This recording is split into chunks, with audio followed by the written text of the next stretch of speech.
Hey everyone, and welcome back to Occult Perspectives. So, for a while I've been covering other materials such as Dante, mostly Dante. The previous videos have been Dante and Zelda also, particularly the Ocarina of Time, that video game as well. This video I'm going to be getting back into kind of what I more originally intended this channel for.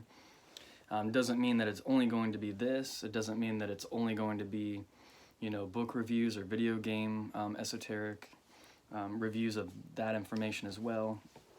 But I'm going to kind of jump back and forth a little bit.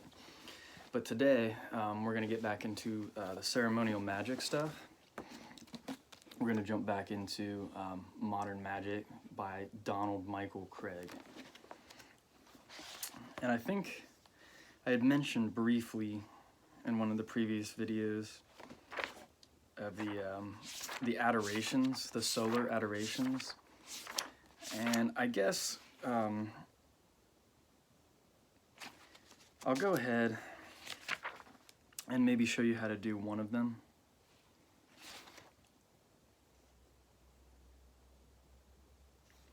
Here's the purpose for doing the 4 solar adorations, and this is the 4 positions of the sun. This would be 1 at sunrise, 1 at high noon, 1 at sunset, and then 1 for the midnight hour of the sun, which is where we're not really seeing the sun, of course, but it's still important.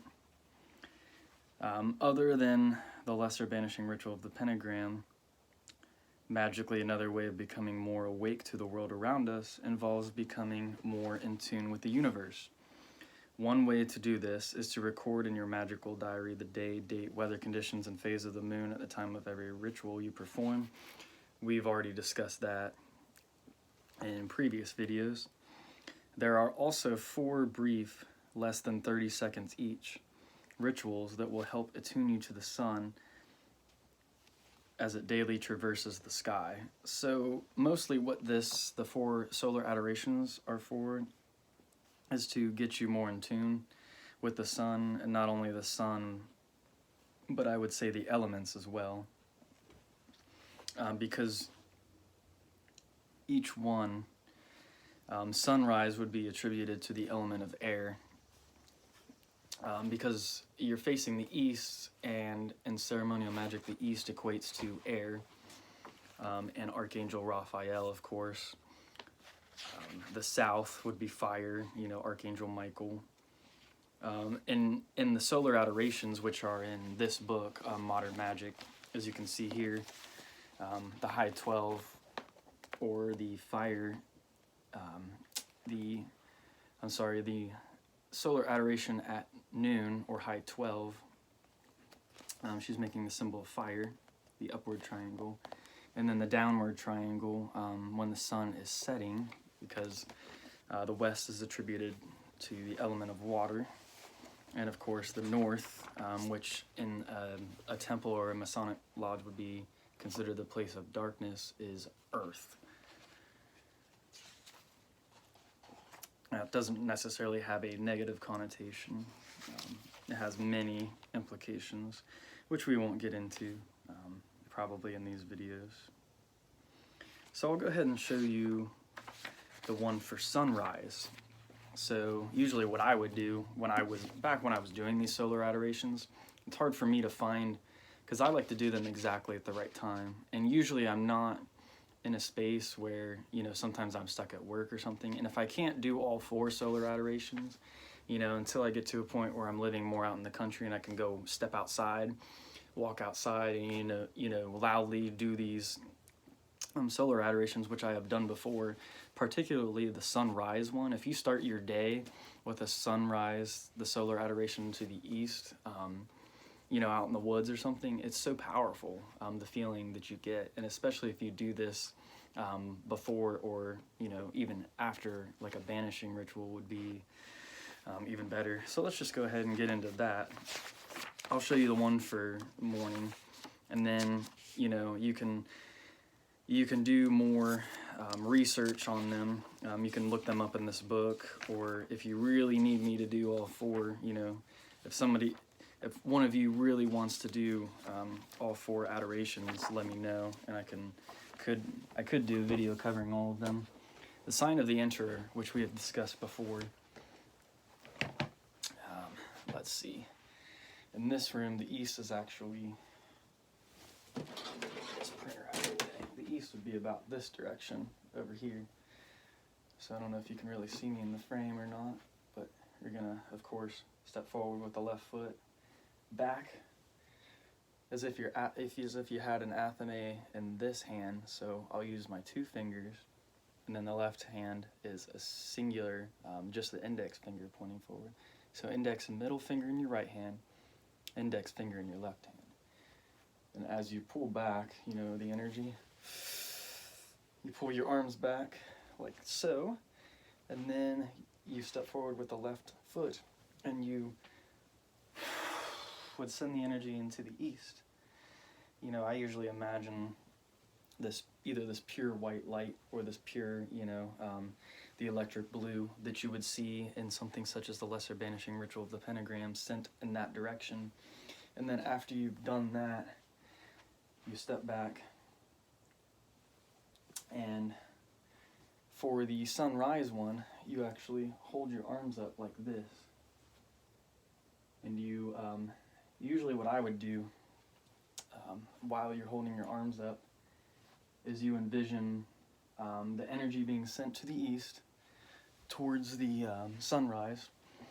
Usually I will try to envision Ra, because there's an Egyptian deity associated with each solar direction. So in the east you're envisioning Ra with the sunset, and I often try to visualize the element of air, so it'd be an upward pointing triangle with a line through it simultaneously. And then if you want to, other synchronicities that go along with that cardinal direction, such as maybe the Archangel Raphael. If you can envision all 3 of these at once, you know, as you're sending the energy in that direction, it's great, because I think all the pantheons, you know, even the Egyptian and the archangels could be synthesized together, because it's all just different aspects of source. But as you have your hands like this, it's kind of almost the picture it shows in the book, as if somebody was holding something up, you know, like this. He's holding, you know, you're facing the east. I'm on my knees right now just to get into the camera, because I don't want to move the camera around. But you're standing up and you're facing the east, and you say, you remain standing. So I'll just do that. Hail unto thee who art Ra in thy rising, even unto thee who art Ra in thy strength, who travellest over the heavens in thy bark at the uprising of the sun. Tahuti standeth in his splendor at the prow, and Rahor abideth at the helm. Hail unto thee from the abodes of the night. And then you actually stomp on the ground with your left foot, and then you do the sign of silence, all while facing this direction. So to do it real quick, you know, you would do the sign of the Emperor, come back, hold your arms up like so, and then you would say the line that I just said right there. Hail unto thee who art Ra in thy rising, even unto thee who art Ra in thy strength, who travellest over the heavens in thy bark at the uprising of the sun. Tahuti standeth in his splendor, and Tahuti is Thoth, and Rahor abideth at the helm. I don't know as much about Rahor. And Rahor abideth at the helm. Hail unto thee from the abodes of the night. So when you're doing an adoration, it always refers to the previous cycle. So for Ra, which is sunrise, it's hail unto thee into the abodes of the night. For the next one, which is Hathor, at noon or high 12, you would say hail unto thee who art Hathor in thy triumphing, even unto thee who art Hathor in thy beauty. I believe it's thy beauty. Yep. Who travellest over the heavens in thy bark at the mid-course of the sun. Tahuti standeth in his splendor at the prow, and Rahor abideth at the helm. Hail unto thee from the abodes of the morning. So the morning's the previous one, as you can see. And then sunset would be hail unto thee from the abodes of the day. And you see how that works now. As I said, this is all in the book. So I'm just giving a little bit of extra review for somebody who might need it. Let's see. think I covered everything I need to there. So moving on. Okay, so we're going to get into some Kabbalah stuff. I took some notes from a fellow student who also is studying this stuff. There's a little diagram of the pentagram and the order that the elements would go in for certain rituals.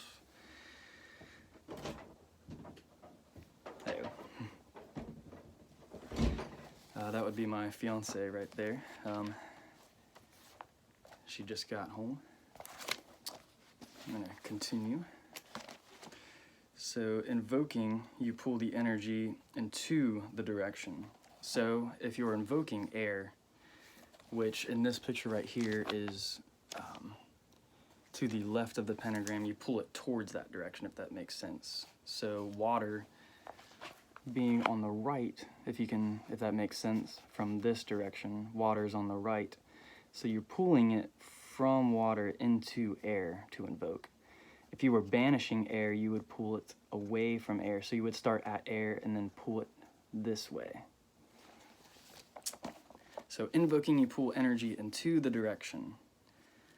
So in air, you pull from water, or you're going towards air. In banishing, you pull away, or starting at the element.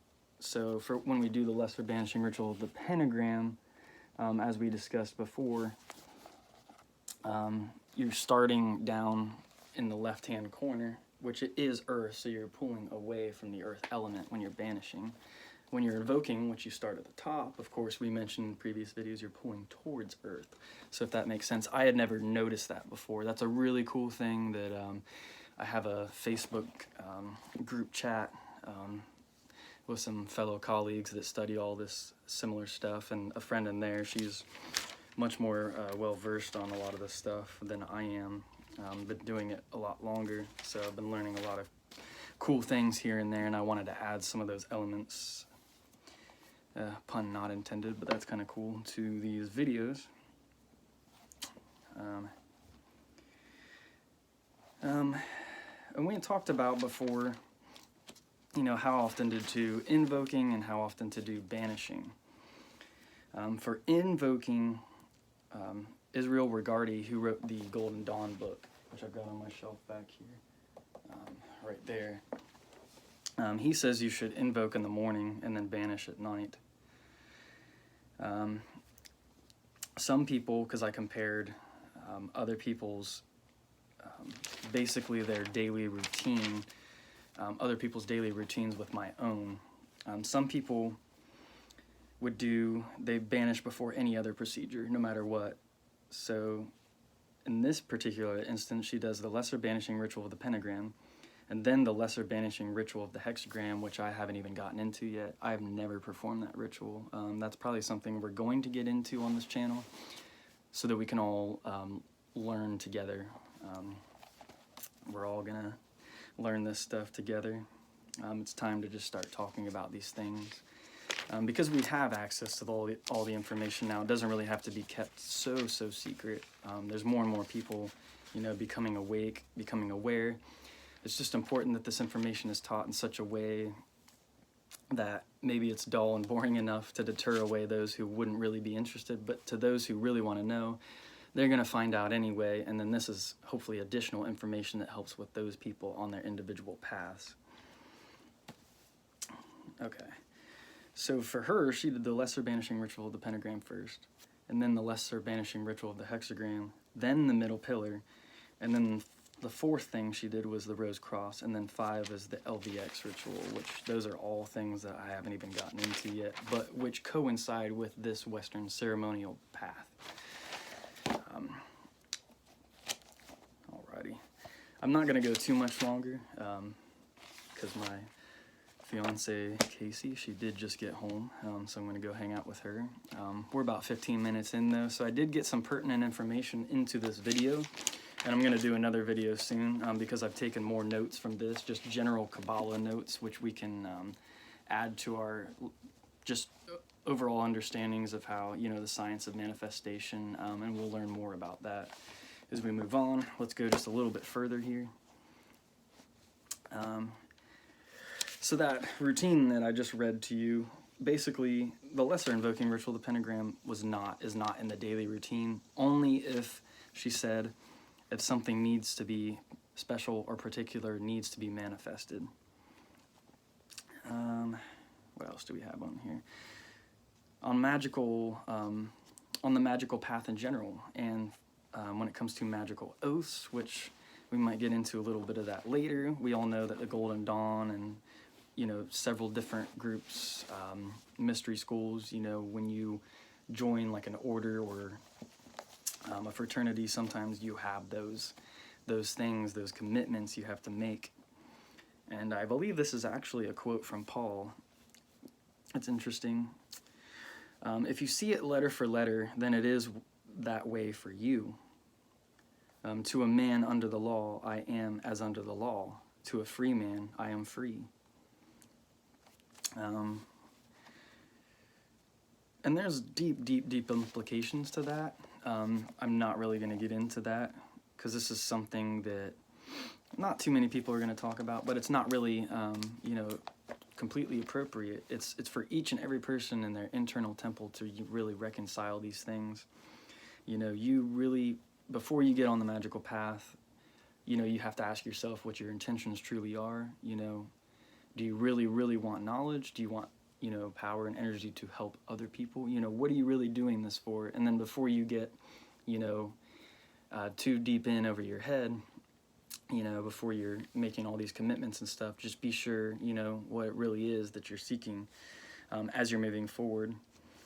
When it comes to these, you know, kind of these agreements, or however you want to call them, the oaths, it is what it is for you, but you must work in accordance with natural law. Natural law is always going to function the way natural law is, or the way source would ultimately have it be. And there's certain rules you just don't break. You know, we can put energy out, we can kind of, you know, reality is much more malleable than we've been told it is, but ultimately there is a supreme authority, there is a supreme source, which is really just our ultimate highest self, which has already been there, it already knows, it already knows better. So, you know, and we're experiencing and working our way through the physical world.